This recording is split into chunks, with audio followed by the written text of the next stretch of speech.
उत्तराखंड के अंदर अगर देखा जाए तो ओमिक्रॉन वेरिएंट के भारत में दस्तक के बाद अब ज्यादा सतर्कता दिखाई दे रही है। कर्नाटक में 2 लोग इस नए वेरिएंट से संक्रमित पाए गए। ऐसे में अब सभी राज्य सरकारें ज्यादा सख्ती के साथ काम कर रही हैं। देश के सबसे बड़े राज्य उत्तर प्रदेश ने भी अपनी नई गाइडलाइन जारी कर दी है।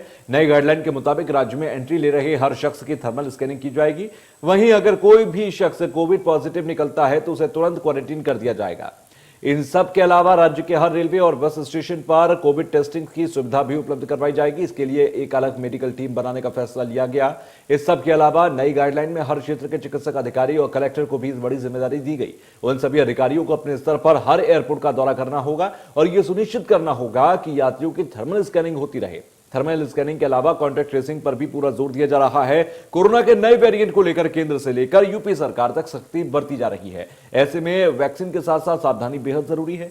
आज हम कोरोना के नए वेरिएंट पर चर्चा करेंगे कि आखिर आप कोरोना के नए वेरिएंट से कैसे बच सकते हैं।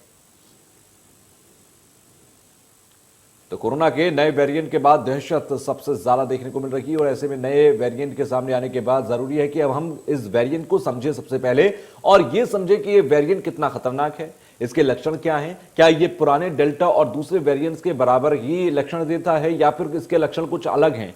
तमाम तरीके की बातों को समझना बहुत जरूरी होगी क्योंकि ये अभी जो नया वेरिएंट है ये दुनिया के लिए एक नया है, लेकिन ये किस तरीके से रिएक्ट करता है, इसका ट्रीटमेंट किस तरीके से करना चाहिए, तमाम चीजों पर अभी समझना बाकी है।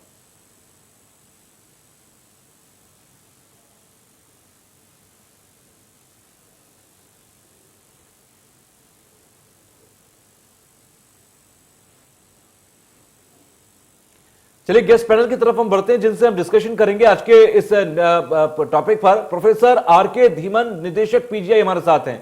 स्वागत है सर आपका। डॉक्टर अलीम सिद्दीकी, वरिष्ठ चिकित्सक आईएमए हमारे साथ हैं। स्वागत। Doctor A K. सिंह, वरिष्ठ चिकित्सक भी हमारे साथ जुड़ेंगे। सबसे पहले मैं आर.के. धीमन साहब आपके पास आ रहा हूं। नया वेरिएंट, क्या इसको समझ, जब हम आम आदमी सुनते हैं इसको और समझते हैं कि एक नया वेरिएंट आया है कोरोना का, पिछले जो वेरिएंट्स रहे जिन्होंने तबाही मचाई, दूसरी लहर में हमने डेल्टा के तबाही को बहुत करीब से देखा है और हर किसी के यादों में वो एक ऐसी बुरी यादों के तौर पर है जिसको कोई भी दोबारा याद करना नहीं चाहता और कहा जा रहा है कि ये ओमिक्रॉन तो उससे भी ज्यादा खतरनाक है। जब हम बात करते हैं उससे भी ज्यादा खतरनाक है तो ये कितना खतरनाक है और ये क्या कुछ तबाही मचा सकता है। सर मैं चाहूंगा एक बार अपना माइक अनम्यूट कर लीजिए जिससे कि आपकी आवाज हम तक पहुंचे। थैंक यू जी। मैं ये कहना चाहूंगा जो ये नया वेरिएंट आया है इसका नाम लिखा है ओमिक्रॉन और ये इसकी उत्पत्ति जो हुई है जहां से स्टार्ट हुआ है वो साउथ अफ्रीका से हुआ है और इस समय अगर हम देखें तो ये विश्व भर में लगभग फैल ही चुका है और भारत में भी इसके 2 केस और अगर देखें तो कल और आज में भी कई नए केस पकड़ में आए हैं। उनकी सीक्वेंसिंग से जांच होना बाकी है। कितना घातक है और या कितना ट्रांसमिसिबल है, WHO ने इसको वेरिएंट ऑफ कंसर्न डिक्लेयर किया है। जब हम वेरिएंट ऑफ कंसर्न डिक्लेयर करते हैं हम 3 बातों का ध्यान रखते हैं। एक तो इसका जो है इन्फेक्टिविटी यानी कि ट्रांसमिसिबिलिटी ज्यादा हो या ये ज्यादा घातक हो, ज्यादा लीथल हो या ये वैक्सीन एस्केप करता हो यानी कि जो हमारी इम्यूनिटी डेवलप हुई है वैक्सीन को उसको भी एस्केप करता हो या उसको भी बाईपास करता हो। तो इसके मामले में हम देखेंगे इन तीनों में से ये वेरिएंट जो है कहाँ पर है इस समय।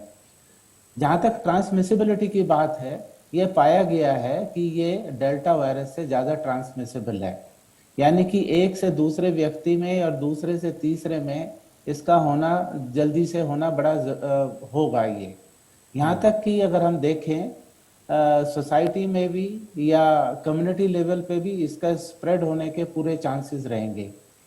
मैं आपके बारे में बताना चाहूँगा, अगर आप साउथ अफ्रीका के फिगर्स देखें वहाँ पे पहले डेल्टा वायरस था, अब जितने भी वहाँ पर सैंपल्स की सीक्वेंसिंग हो रही हैं ये डेल्टा वायरस जो है ये रिप्लेस हो रहा है ओमिक्रॉन से। यानी कहने का मतलब ये है आने वाले समय में जितना भी डेल्टा वायरस हमारे इंडिया में है उसकी जगह ये ओमिक्रॉन आ जाएगा। तो ट्रांसमिसिबिलिटी इसकी जो है डेल्टा वायरस से ज्यादा है। जहां तक घातक की बात है कि ज्यादा लीथल है या नहीं है, अगर हम साउथ अफ्रीका का ही डाटा लें वहाँ के हमने इंटरव्यूज देखे हैं, वहाँ के पब्लिकेशन देखे हैं, और उससे ये पता चला है कि ये इतना घातक नहीं है। ये एक संतोषजनक बात है। लेकिन अभी इतने केसेस नहीं हुए हैं कि हम इस पे कोई एक निर्णायक ले सकें। लेकिन आज के समय में जो भी हमारे पास इंफॉर्मेशन है, ये डेल्टा वायरस से कम घातक है। इसका मतलब ये है कि सीवियर डिजीज कम होगी, हॉस्पिटलाइजेशन कम होंगे, और जो वेंटिलेटर पे पेशेंट चलते हैं वो कम होंगे। लेकिन जैसे कि यह फैल चुका है यूरोप में, तो यूरोप का डाटा आ जाएगा, और तब हम ये निश्चित रूप से ये घातक है डेल्टा से नहीं, लेकिन अभी तक जो है कम घातक है। ठीक है तीसरा सर। है वैक्सीन। जी जी जी, बोलिए बोलिए। तीसरा वैक्सीनेशन, आखिरी पॉइंट है जो मैं बताना चाहूंगा। इसमें दो ऐसे म्यूटेशन हुए हैं जो लैब में बताते हैं कि ये वैक्सीन एस्केप है, यानी कि ये वैक्सीन का से जो इम्यूनिटी है उसको बाईपास कर सकता है, लेकिन 100% नहीं करेगा। अगर हम अपनी वैक्सीन देखें, चाहे वो कोविशील्ड देखें, कोवोवैक्स देखें, mRNA वाली वैक्सीन देखें, तो उनकी जो एफिकेसी थी, खासकर इंडिया वाली, वो 80% थी। जब डेल्टा आया तो वो 60% रह गई, और अब हमको लगता है कि 10-15% और कम हो जाएगा। लेकिन इसका मतलब ये नहीं है कि वैक्सीन काम नहीं करेंगी। तो मैसेज यही है कि हमें जितनी जल्दी से जल्दी हो अपनी वैक्सीन करा लेनी चाहिए, और जो हमारा कोविड अप्रोप्रिएट बिहेवियर है, यानी कि मास्क है, 2 गज की दूरी है, और हैंड सैनिटाइजेशन है, वो कंटिन्यू रहना चाहिए, और क्राउडिंग से हम लोगों को परहेज करना चाहिए। एक बहुत महत्वपूर्ण बात आपने यहाँ पे ये कही है कि वैक्सीन अगर ये एस्केप कर भी रही है तब भी आपकी शरीर का आपके सीवियरिटी वाले केस में ले जाने से कम आपको ये वैक्सीन बचाएगी। और ये बहुत जरूरी है कि आप अभी अगर किसी को वैक्सीन नहीं लगी तो वो वैक्सीन लगवा लें, क्योंकि कम से कम सीवियर तो नहीं होंगे। अगर कोरोना होता भी है तो आप सीवियर केस में नहीं काउंट होंगे। ये एटलीस्ट बहुत गनीमत वाली बात रहेगी। मैं सर लौटूंगा आपके पास। डॉक्टर अलीम सिद्दीकी हमारे साथ है, वरिष्ठ चिकित्सक IMA से।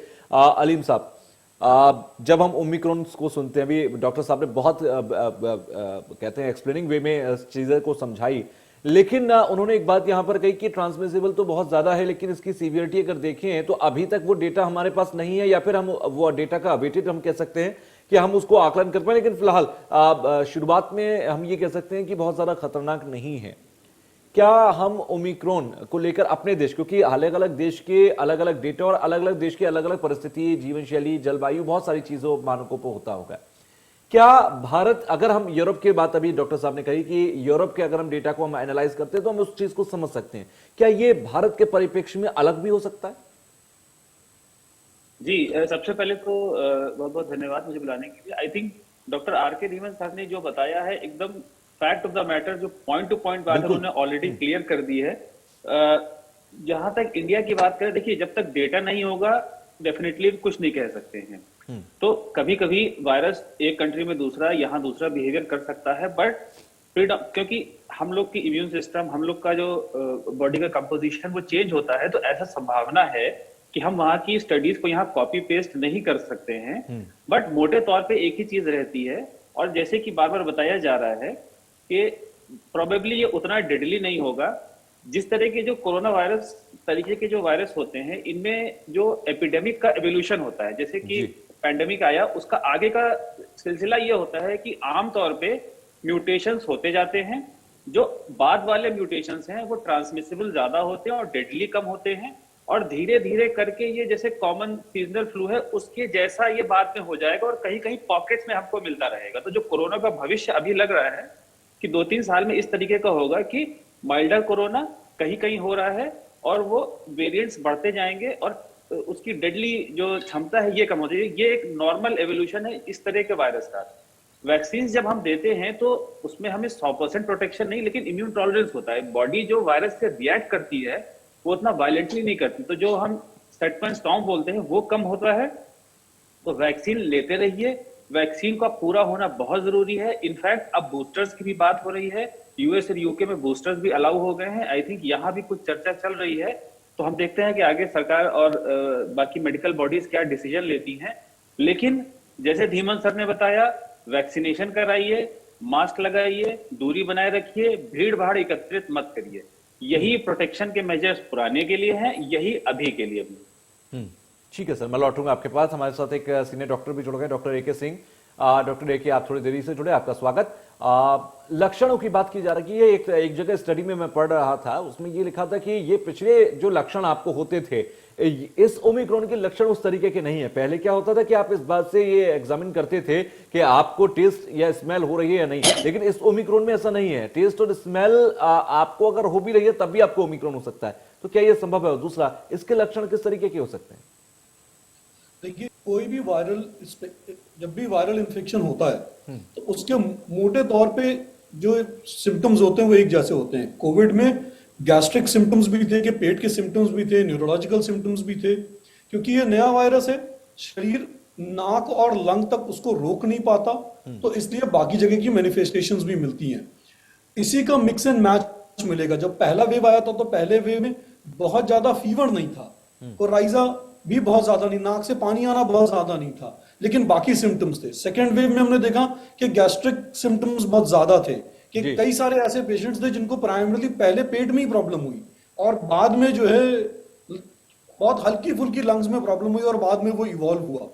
तो अभी सिम्टोमेटोलॉजी के बारे में बहुत अच्छा लिटरेचर नहीं आया है, और जितना भी लिटरेचर है वो एक बहुत रेस्ट्रिक्टेड एरिया से है। अलग अलग जगहों पे अलग अलग तरीके से लोगों ने सेम वेरिएंट पे रिस्पॉन्स भी किया, जैसा कि डॉक्टर साहब अभी कह रहे थे। तो ये कह पाना कि अभी क्या एग्जैक्ट लक्षण होंगे और क्या ये बहुत फर्क होंगे पुराने कोविड से, ये मुश्किल है।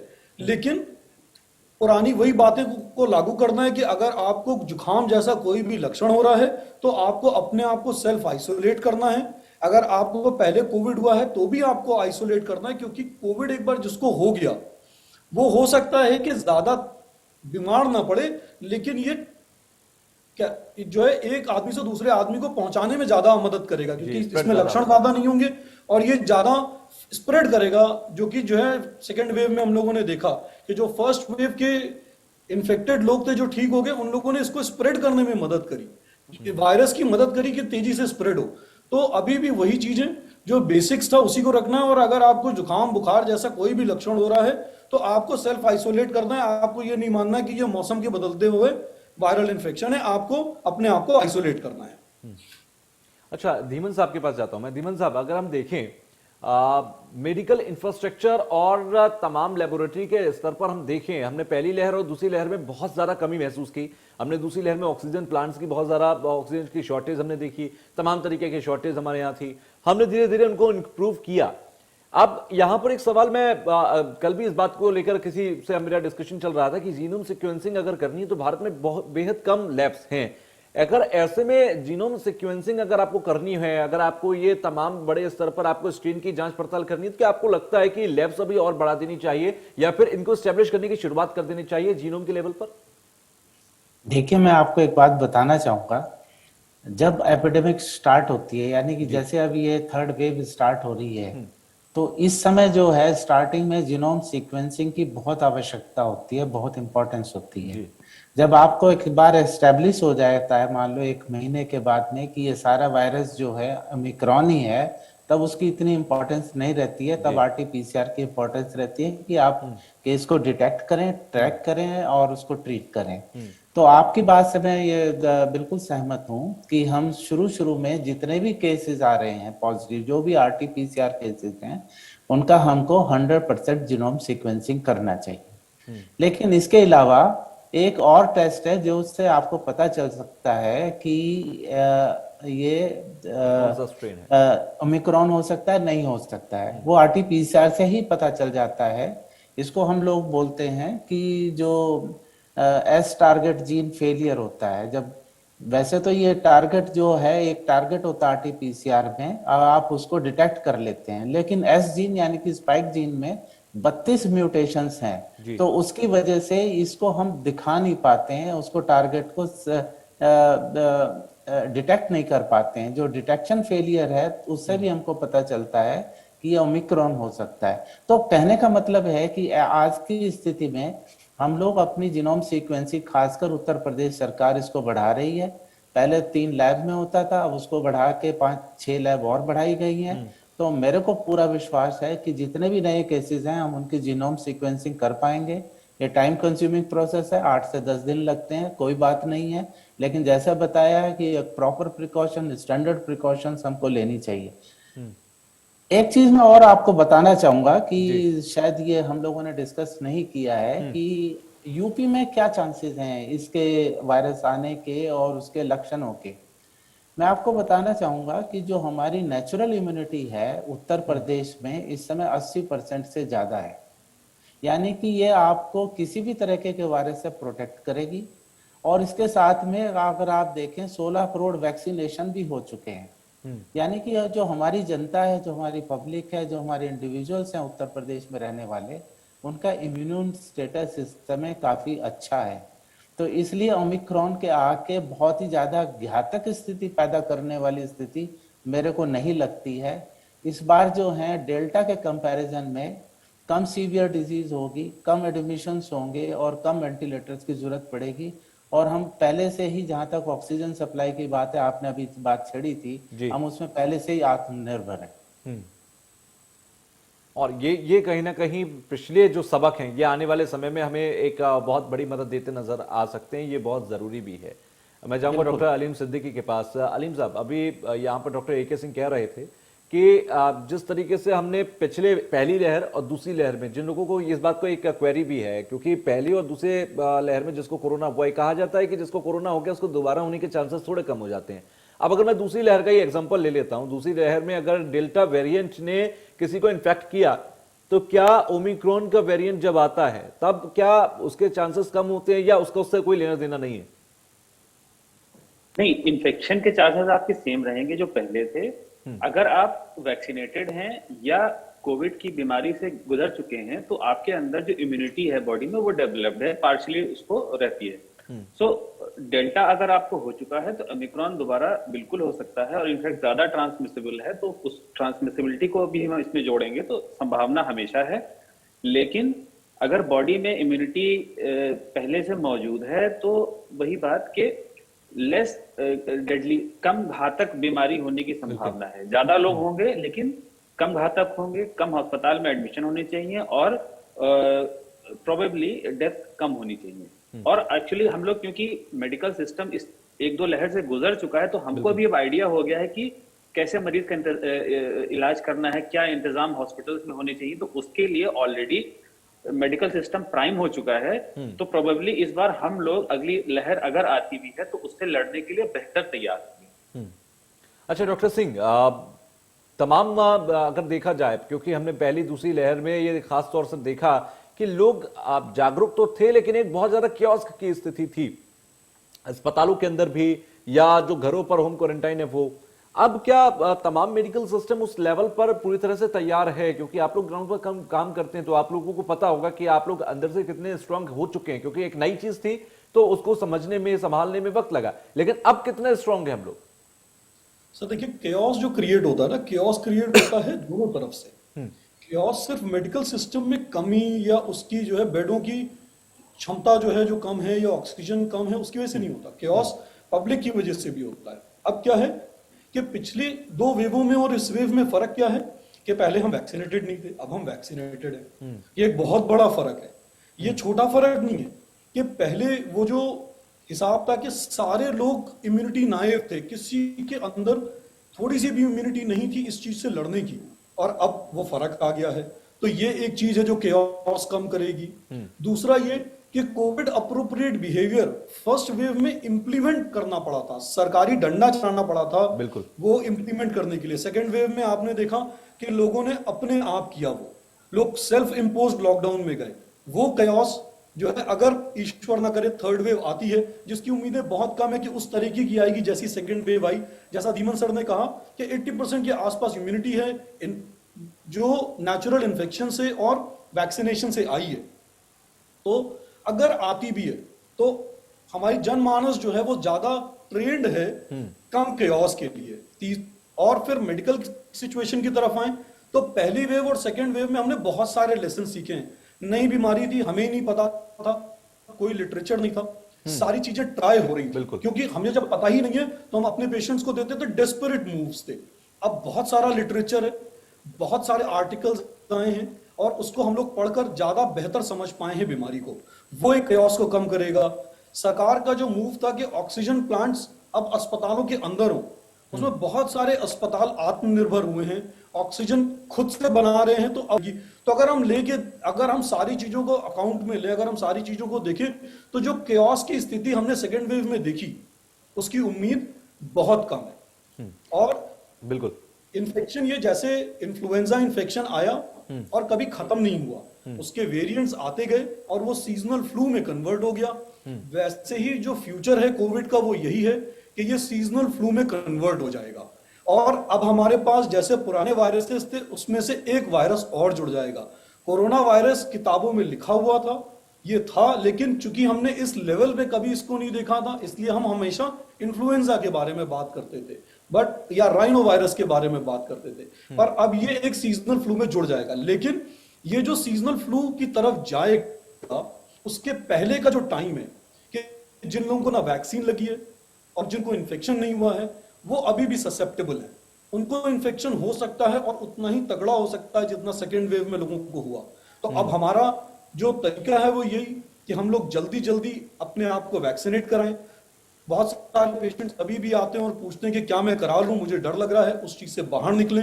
वैक्सीन के साइड इफेक्ट्स की तरफ ध्यान देने की बजाय हम इस तरफ ध्यान दें कि हमें वैक्सीनेशन करवाना है और कोविड अप्रोप्रिएट बिहेवियर को सेल्फ इम्पोज अभी भी करना है, क्योंकि अभी भी हमारे पास एक सर्टन सबसेट ऑफ पेशेंट्स हैं जो ना वैक्सीनेटेड है ना इन्फेक्टेड, हमें उनको भी बचाना है। तो जो हेल्थ स्ट्रक्चर पे लोड आएगा, वो लोड सिर्फ उन पेशेंट्स की वजह, उन लोगों की वजह से आएगा जो ना वैक्सीनेट हुए और ना इन्फेक्ट हुए, और हमारा फर्ज है कि हम उनको बचाएं।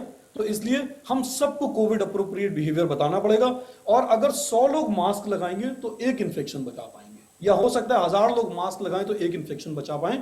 तो इसलिए ये सेल्फ इम्पोजिशन बहुत जरूरी है। ठीक है, मैं डॉक्टर धीमन के पास जाऊंगा। डॉक्टर धीमन, अगर हम देखें, हमने सेकेंड वेव में देखा, पर्सनली मैंने भी बहुत सारे ऐसे केसेस देखे, आपने भी देखे होंगे। बड़े बड़े संस्थानों के पास स्टडीज थी, बड़े बड़े संस्थानों के पास रिसर्च था कि हमें कैसे ट्रीट करना है, लेकिन देश के अगर छोटे छोटे अस्पतालों में हम जाएं, वहां पर एक ट्रीटमेंट को लेकर बहुत बड़ा कियोस्क था, ना डॉक्टर्स को समझ आ रहा था और एक प्रेशर भी बहुत ज्यादा था। रेमडेसिविर की बात चली तो रेमडेसिविर देना शुरू कर दिया, उसके बाद दूसरी दवाई की लहर चली तो टोसिलिजुमाब की अगर बात चली तो वही देना शुरू कर दिया। और कई बार तो मैंने ऐसे भी केसेस देखे जहां एक टोसिलिजुमाब दे दिया, वो उसका भी असर नहीं हुआ, तीसरी चीज दे दी। क्या एक प्रणाली नहीं बन सकती, या फिर अगर बनती है तो उसको क्यों ग्राउंड तक फॉलो नहीं कर पाते हैं तमाम डॉक्टर, चाहे वो मैं नीचे की बात करूं चाहे मैं सीनियर डॉक्टर्स की बात करूं? कियोस्क कहां पर आता है, या अब हम उसके लिए रेडी हैं? सर आप माइक म्यूट कर लीजिए।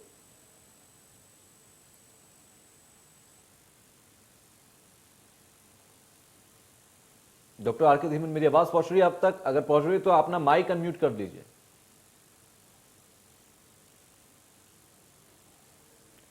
लगता है सब तक मेरी आवाज नहीं जा रही है। मैं यही सवाल लेकर डॉक्टर अलीम सिद्दीकी मैं आपके पास आ रहा हूं। जी देखिए, केओस इसलिए आता है कि एक तो जब जानकारी हमारे पास कम होती है तो उसकी वजह से कंफ्यूजन की स्थिति रहती है। दूसरी, जब डेस्परेट सिचुएशन होती है, डेस्परेट सिचुएशन में मतलब कि अब मरीज की जान को खतरा लग रहा है, गार्जियंस जो हैं वो पैनिक हो रहे हैं, इनफैक्ट डॉक्टर्स भी पैनिक होने लगते हैं। तो उसमें फिर ये होता है कि जो इलाज मौजूद है, जिसकी कहीं चर्चा हुई है, वो दे दें। एविडेंस बेस्ड ट्रीटमेंट ये होता है कि हमने हायरार्की बना रखी है कि छोटे ग्रेड में ये देना है, अपर के ग्रेड में ये देना है, पेशेंट सीवियर हो रहा है तो क्या देना है। तो ये फॉलो करने के लिए हमारे पास एस्टेब्लिश्ड सेट ऑफ गाइडलाइंस होना चाहिए, फिर वो सिस्टम इंप्लीमेंट करने के हमारे पास रिसोर्सेज होने चाहिए, और इंप्लीमेंट करने के लिए वो मैन पावर या वो स्किल ट्रेनिंग होनी चाहिए। अब जो बीमारी ही नहीं है, जिसको आज तक कभी देखा ही नहीं गया है, तो उसमें ऑलरेडी इनिशियल फेजेस में केओस तो एक्सपेक्टेड है। लेकिन जैसे बात हो रही है ना कि अब हम उसके लिए ज्यादा कि कौन सी दवा किस समय देनी है, अर्ली फेज में कौन सी देनी है, मिडिल फेज में कौन सी देनी है, ये चीजें अब काफी क्लियर हो गई हैं। इनफैक्ट आईएमए की तरफ से हम लोगों ने जितने यहाँ के डॉक्टर्स हैं सबको ज्वाइन करके इस तरह के अपडेट्स कंटिन्यूसली देते रहे हैं, कोशिश करते रहे हैं कि एक D2D करके ग्रुप बनाया था डॉक्टर्स टू डॉक्टर्स की, जो भी इंफॉर्मेशन आ रही है उसको 3-4 पैनल ऑफ एक्सपर्ट उसको वेट करें, उसको समझें, और उसके बाद हम डिसेमिनेट कर रहे थे। तो इससे हमें काफी लखनऊ के क्षेत्र में सही सूचना फैलाने में मदद मिली डॉक्टर्स बिल्कुल, के बीच में। बिल्कुल। तो इस तरह के इनिशिएटिव्स जो हैं ये इसमें हेल्प करते हैं। तो मेरे ख्याल से अभी हम उसके लिए बेहतर तैयार हैं। जब बीमारी नहीं है, उसके बारे में पता नहीं है, तो पैनिक में फिर जो सामने आ रहा है लोगों ने किया है उसमें 19-20 भी होता ही है इलाज। ये एक अच्छा प्रयास आपने बताया कि एक ग्रुप बनाकर डी टू डी भी बात की जाए, जिससे कि जो क्योंकि पेशेंट टू पेशेंट बहुत सारे एक्सपीरियंस वेरी करते हैं और वो एक्सपीरियंस अगर शेयर होते हैं तो कहीं ना कहीं किसी पेशेंट के ही काम आता है और वो बहुत जरूरी भी है। डॉक्टर धीमन, मेरी आवाज पहुंच रही है अब तक? हाँ, आप पहुंच रही है, पहले कुछ कनेक्शन कोई नहीं गड़बड़ सर। हो गया। सवाल में अगर हम देखें, देखिए अब हम एक ऐसे मुहाने पर खड़े हैं जहां पर ओमिक्रॉन हमारे सामने है और हम ये मानकर चल सकते हैं कि देखिए ये स्प्रेड करेगा, क्योंकि अभी भारत में आ चुका है, तमाम देशों में हम देख रहे हैं, डेटा एनालाइज होगा, सब कुछ रहेगा। एक बात अभी चल रही थी सीजनल कि ये सीजनल इन्फ्लुएंजा बनके या फिर सीजनल किसी कोल्ड एंड फ्लू बनके रह जाएगा आने वाले समय में कोरोना। अभी हम कितना समय मान सकते हैं, क्योंकि वैक्सीन को अगर ये एस्केप करने वाला वेरिएंट बन सकता है और ये ऑटोमेटिक मोड पर सामने आ सकता है, तो आने वाले समय में कोरोना के और भी वेरिएंट्स बन सकते हैं, जो कि और इसका डर पहले भी था। जब कोरोना की वैक्सीन बनी थी तब भी था कि हो सकता है कोई ऐसा वेरिएंट, ऐसा म्यूटेंट सामने आए जो कि वैक्सीन को एस्केप करे। कितना समय वायरोलॉजी के हिसाब से लगता है किसी भी वेरिएंट को कवर अप करने में, या किसी भी तरीके के कोरोना का वेरिएंट बन जाए कोई फर्क नहीं पड़ेगा क्योंकि ये सीजनल हो गया, हम सबको इम्यून है? किस तरीके की ये पूरा हायरार्की रहती है इसकी? मैं आपको बताना चाहूंगा, जो डॉक्टर ए के सिंह ने बोला है वो बिल्कुल सत्य बोला है कि वायरस के पास भी जो है अनलिमिटेड ऑप्शंस नहीं रहते हैं। फॉर एग्जाम्पल, अगर हम स्पाइक प्रोटीन को लें तो स्पाइक प्रोटीन में ही जो है वो जो है इम्यूनिटी वाले एंटीजेंस होते हैं जिनके अगेंस्ट एंटीबॉडीज बनती हैं, और वही एंटीबॉडीज जब बॉडी में बन जाती हैं वो उसी वायरस से उसको प्रोटेक्ट करती हैं जी। लेकिन कुछ मालूम म्यूटेशंस ऐसे हुए हैं, जैसे इस वायरस में N6779K और P6681H ऐसे हैं जो वैक्सीन एस्केप कर सकते हैं, लेकिन वैक्सीन की इम्यूनिटी को टोटली जीरो नहीं करते हैं। तो मेरा कहने का मतलब ये है कि वायरस के पास एक ऑप्शंस होते हैं म्यूटेशन होने के बाद में, उसके बाद में जो वायरस जो है ट्रांसमिसिबिलिटी तो इंक्रीज कर सकती है, लेकिन जैसा बताया गया है कि उसकी सीवियरिटी उतनी इंक्रीज ना करे और एक कॉमन वायरस इन्फेक्शन बन के रह जाए। अब आपने जो क्वेश्चन पूछा है कि ये स्टेज आने में कितना समय लग सकता है, ये बताना तो बड़ा मुश्किल है, लेकिन जितने हर म्यूटेशन के पास में जो मेरे को लगता है हर म्यूटेशन के साथ में इसकी सीवियरिटी कम हो जानी चाहिए और एक जो है नॉर्मल और वायरस इन्फेक्शन के रूप में देखा जाना चाहिए। लेकिन अगर म्यूटेशन कंटिन्यू रहते हैं तो हमें जो है इसकी वैक्सीन में समय समय पर चेंजेस करने पड़ेंगे। जैसे mRNA की इस समय वैक्सीन है तो एक पर्टिकुलर एंटीजेंस के अगेंस्ट है जो कि स्पाइक प्रोटीन्स में है।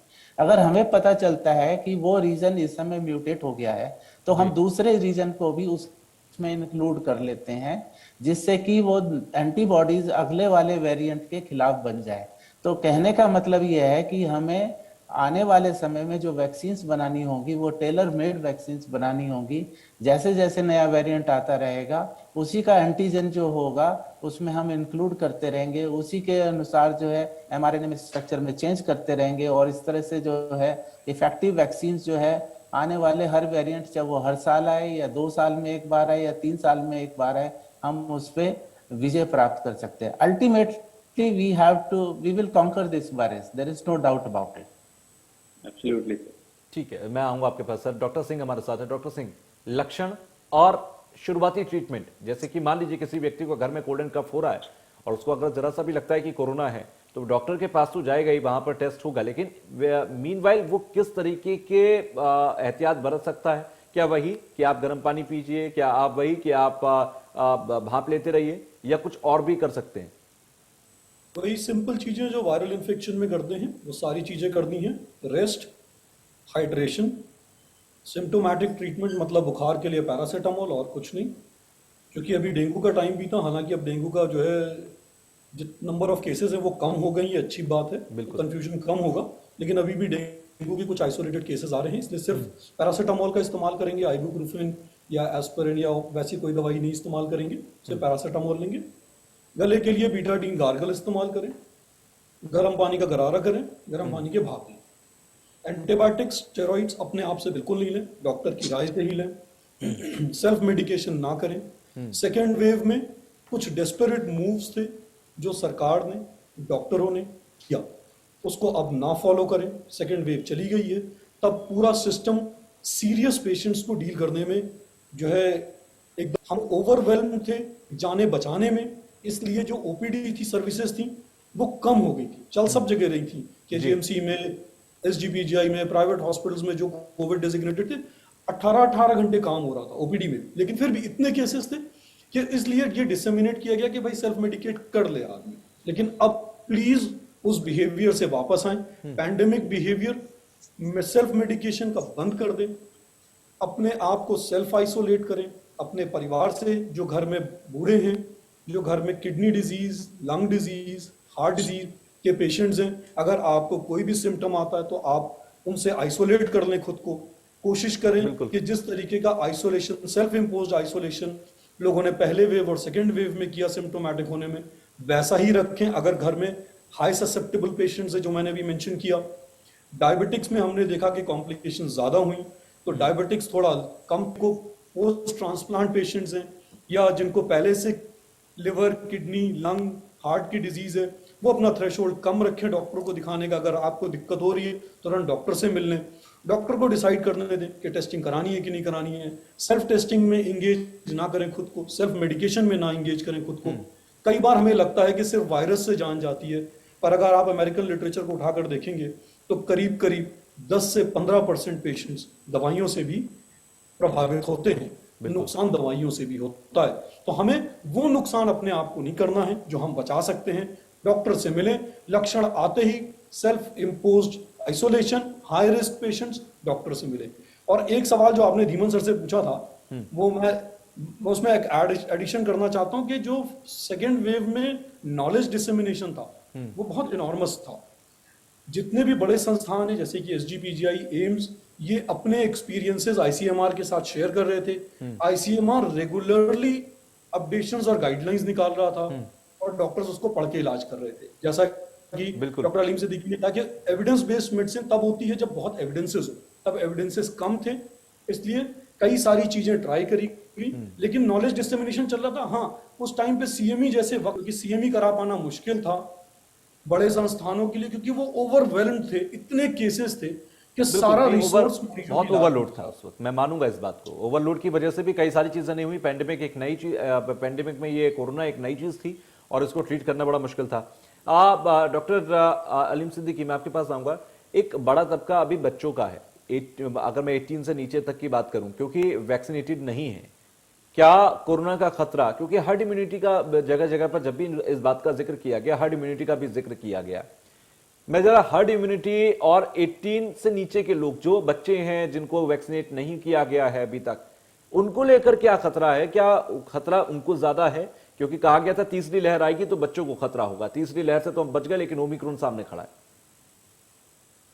जी, देखिए, बच्चों को लेकर जो शुरू से इम्यूनिटी वायरस की थोड़ी सी कम पाई गई, तो बच्चों में जो लक्षण हो रहे थे वो उतने सीवियर नहीं थे। अब बच्चे क्योंकि वैक्सीनेटेड नहीं है तो उनके लिए एक्सपोजर रिस्क ज्यादा है, तो एक। दूसरा, हर्ड इम्यूनिटी के बजाय हम लोग इम्यून टॉलरेंस की बात ज्यादा आप कर रहे हैं कि हम अगर पार्शियली इम्यूनाइज्ड हैं या पार्शियली हमारे अंदर इम्यूनिटी मौजूद है तो वायरस आएगा और रिएक्ट करके निकल जाएगा।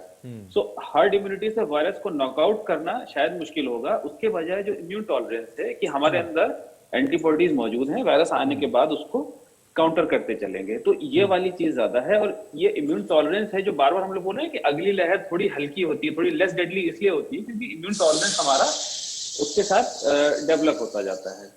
तो बच्चों को लेके आई थिंक अभी भी बहुत क्लैरिफिकेशन नहीं है हमारे पास कि वैक्सीन लगेगी क्या होगी। I think doctor Dhiman sir इसके बारे में बेहतर बता सकते हैं।